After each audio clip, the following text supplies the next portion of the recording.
Salut!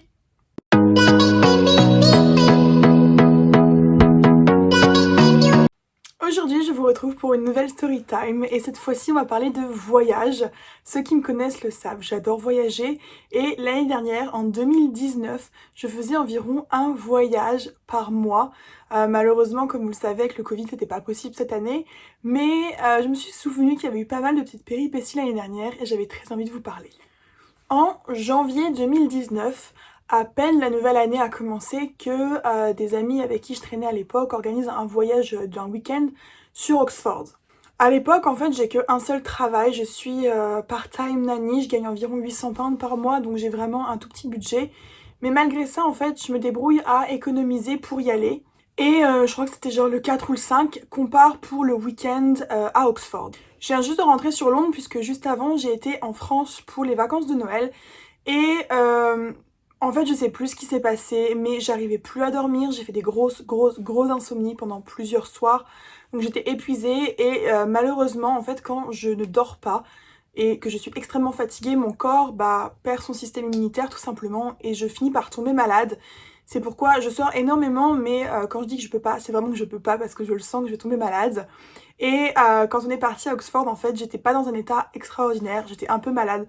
Je sais pas, je devais avoir eu la gastro juste avant, ou une bêtise comme ça, mais vraiment, j'étais super mal. Et quand on arrive là-bas, moi je me dis, il faut vraiment que je fasse bonne figure parce que, ok, je suis malade, mais c'est pas la faute des autres. Et je ne peux pas faire la gueule, tout simplement. Donc on part en voiture, j'ai un ami qui a une voiture, on est 5 en tout? Non, non, non, non. On est 4. On est 4 puisqu'il y a lui, moi, ma super pote de l'époque et une de ses amies que je ne connais pas forcément, mais bon, elle me pose pas de problème, hein, moi je m'en fiche. Et nous partons en voiture, je suis placée devant, ce qui m'a étonnée parce qu'en général les gens se battent pour être devant. Mais en fait je me suis rendu compte que mes deux copines derrière sont très bien parce qu'elles font que parler ensemble. Et donc moi en fait j'ai le boulot de faire copilote et de me démerder pour qu'on trouve où se garer et tout. Donc finalement je trouve une place où se garer. On va là où on est censé dormir pour déposer les bagages, ce que je fais. Et nous partons manger. En voiture, en fait, le trajet est pas super long depuis Londres. Je crois qu'il y en a pour 1 heure et demie à peu près. Peut-être 2 heures, hein, tranquille. On va peut-être dire 2 heures, parce que c'est long de sortir de Londres. Et malheureusement, en fait, quand on arrive, il est assez tard. Il doit être dans les 13h30, 14h. Donc, on se dépêche d'aller manger dans un pub, en fait, qui n'est pas très très cher.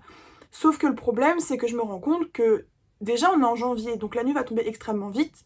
Deuxièmement, à Oxford, tout ferme autour de 16h30, 17h.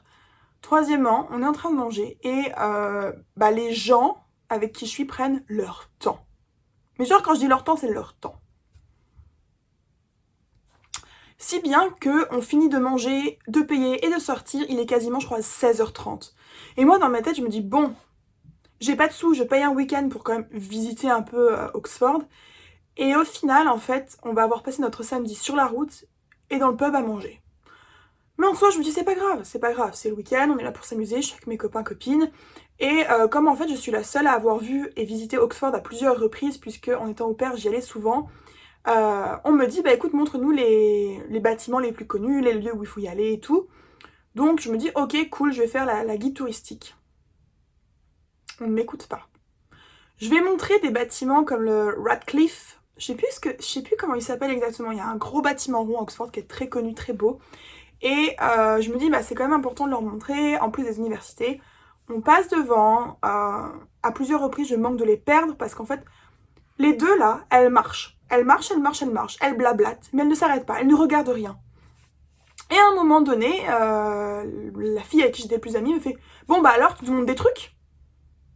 Moi, je la regarde, je fais mais en fait, là, je viens de te montrer le Radcliffe. Tu l'as même pas regardé. Elle fait ah! Elle était très enjouée de tout, mais du coup, je me suis dit, mais non, mais c'est une blague en fait, c'est une blague. Et vraiment, entre la fatigue et le fait en fait que je me sens très très seule à ce voyage, j'étais vraiment pas heureuse. Et la journée continue, malheureusement, tout ferme. Et elle se décide à aller dans un pub pour boire un coup. En soi, moi, je m'en fiche. Bon, je suis fatiguée, donc je me dis, j'irai pas au lit trop tard, parce qu'encore une fois, j'ai pas envie de tomber malade. Nous allons dans un bar qui vient juste d'ouvrir, qui s'appelle l'Alchimiste. Il y en a un à Londres et dans d'autres villes, et il y avait à Oxford.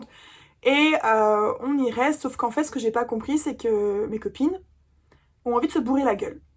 Voilà, elles sont venues à Oxford pour se bourrer la gueule, pour faire la fête, et ben moi c'était pas du tout prévu, en fait je me suis pas mis en circonstance pour ça, je le répète, je n'avais pas du tout dormi pendant plusieurs jours, donc j'étais dans un état pitoyable, et du coup bah je bois un ou deux verres, et puis je vois en fait, bah je me sens vraiment mal à l'aise, déjà je suis fatiguée, et en plus de ça je suis mise complètement de côté, je me dis bon,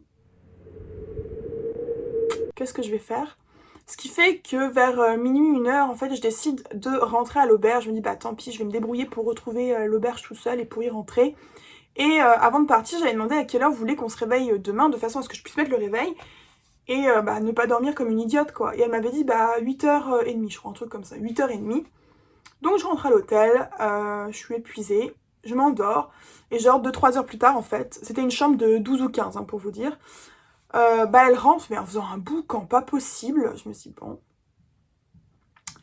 Et le lendemain, quand mon réveil sonne à 8h30, je suis explosée. Honnêtement, c'est la seule nuit où j'ai dormi, je suis fatiguée.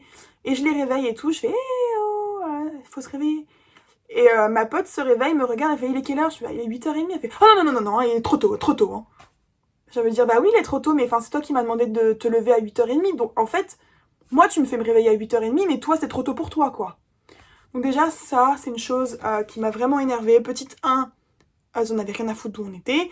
Petit 2, elle me demande de la réveiller. Meuf, t'avais quasiment 30 ans déjà à l'époque, donc je pense que tu peux te réveiller toi-même, hein. Et en plus de ça, donc moi je me dois me réveiller pour elle, mais elle me dit que c'est trop tôt. Et puis, avant de partir, en fait, on récupère nos affaires et tout, et je vais aller au petit coin. Le problème qu'il y a, c'est que je fais partie de ces filles, en fait, qui ont un blocage si on m'entend faire pipi. Voilà, c'est un handicap sur lequel je travaille énormément. Maintenant, ça me dérange beaucoup moins, mais il y a 3 ans, ça me dérangeait énormément. Je sais pas pourquoi, ça me bloque, voilà. Je pense qu'il y a beaucoup de filles qui sont dans le même cas. Mais je voulais en fait aller dans les toilettes qui étaient réservées aux handicapés. Parce que bah, elles étaient pas avec le reste et il y avait toujours du bruit autour, donc on n'entendait rien. Et j'attends, et puis il y a une meuf commence à me prendre de haut, en fait, sa pote. Et ce que j'ai oublié de dire, c'est qu'en fait, pendant toute la journée du samedi, la pote râle sur tout. Elle râle, mais sur tout. Une négativité qui vraiment me gonfle, mais je dis rien. Je me dis, c'est pas grave, ça va passer et tout. Et en fait, à un moment, la meuf, elle fait une réflexion sur moi, mais dans mon dos. Et je me retourne, et moi, innocente, connasse, je fais, mais est-ce que t'as un problème? Mais vraiment, je l'ai dit gentiment, parce que cette meuf, bah je suis désolée, mais elle est un peu dans le monde de la racaille, donc elle parle extrêmement mal et elle te prend beaucoup de haut, et du coup je lui dis, est-ce que t'as un problème? Elle fait, oh tu commences pas à me parler comme ça toi. Je fais, non, je te demande juste si t'as un problème. Parce que depuis hier qu'on est arrivé, tu râles, et là en plus tu me juges. Elle a commencé à me prendre la tête, si bien que j'avais qu'une envie, en fait, c'était de rentrer. Moi je suis pas là en voyage avec des gens pour me faire rabaisser et insulter, c'est pas possible. Donc je commence à regarder les trains et tout, et ma pote en fait qui était pas avec nous à ce moment-là arrive. L'autre connasse, parce qu'il n'y a pas d'autre mot sur ce niveau-là, elle se plaint en gros de ce que je viens de dire.